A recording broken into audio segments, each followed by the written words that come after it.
ঠাকুরের ভাইঝি লক্ষ্মীদেবী বলছেন, দক্ষিণেশ্বরে আমরা তখন নবতে থাকতাম।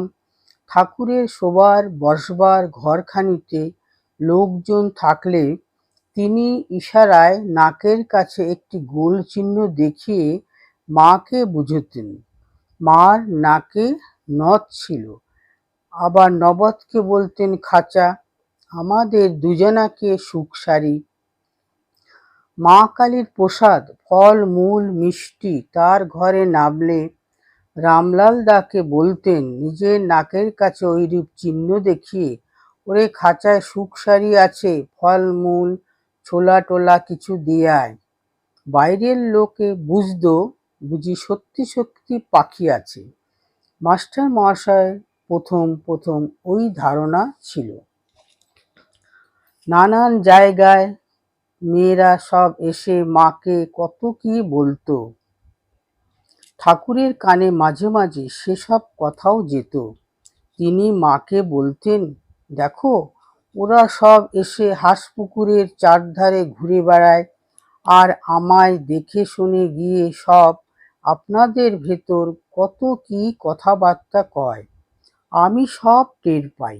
বলে, এর সবই ভালো, তবে ওই যে রাত্রিরে স্ত্রীর সঙ্গে এক স্তরে শোন না, এই যা। ওদের কথাবার্তা পরামর্শ তুমি শুনোনি বাপু?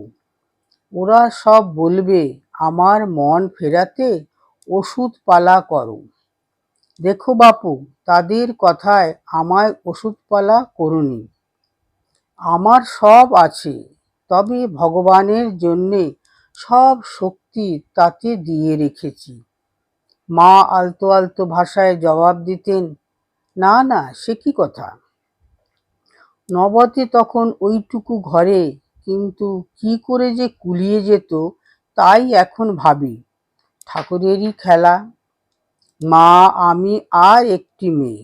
আবার কলকাতা থেকে কখনো কখনো স্ত্রী ভক্তেরা গিয়ে থাকতেন। কামারহাটির গোপালের মা মাঝে মাঝে থাকতেন। তার মস্ত মোটা সোটা শরীর ছিল। ওই তো একটুখানি ঘর, কিন্তু তার মধ্যেই কত কাণ্ড, এক বৃহৎ সংসার।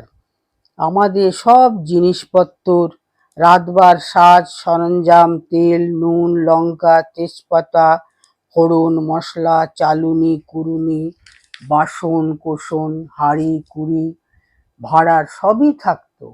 আবার খাবার জলের জ্বালা। আর ঠাকুরের পেট খারাপ, তার জন্য অনেক রকম পথ্যের জোগাড় থাকতো। কই শিঙ্গি মাগুর জিওল মাছ যখন যেমন পাওয়া যেত। ঠাকুরের তো রাত্রিরে বেশি ঘুমই হতো না। অন্ধকার থাকতে থাকতে তিনি বেড়াতে বেড়াতে নবতের পানে এসে আমাকে ডাকতেন, ও লক্ষ্মী, ও লক্ষ্মী, উঠ রে উঠ, তোর খুড়িকে তুল রে। আর কত ঘুমবি, রাত যে পোয়াতে চলল।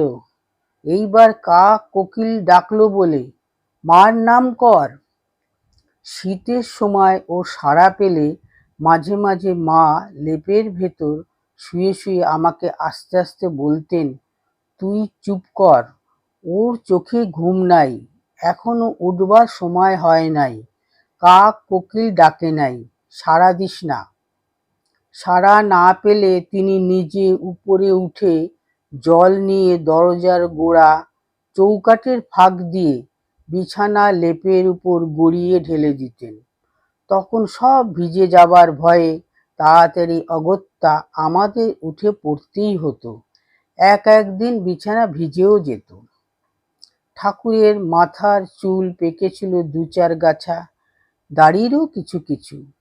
মাথার সামনে গরমের দরুন খানিকটা চুল উঠে গেছিল। আর তিনি বুড়ো হয়ে বেঁচে থাকতে মোটেই চাইতেন না।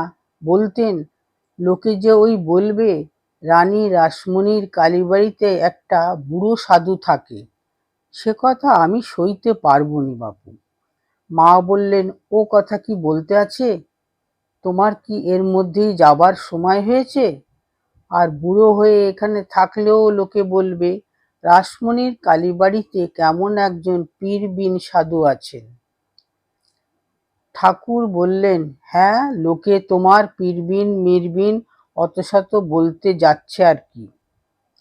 আমি যখন বিয়ের পর বাপের বাড়িতে বিধবা বেশে ফিরে আসি, তখন তিনি আমায় একদিন বলেছিলেন, ধর্ম কর্ম যা সব ঘরে বসে করবি, বাইরে তীর্থে তীর্থে একলাটি ঘুরে বেড়াবি না, কার পাল্লায় পড়বি কে জানে, ওই খুড়িমার সঙ্গে সঙ্গে থাকবি, বাইরে বড় ভয়।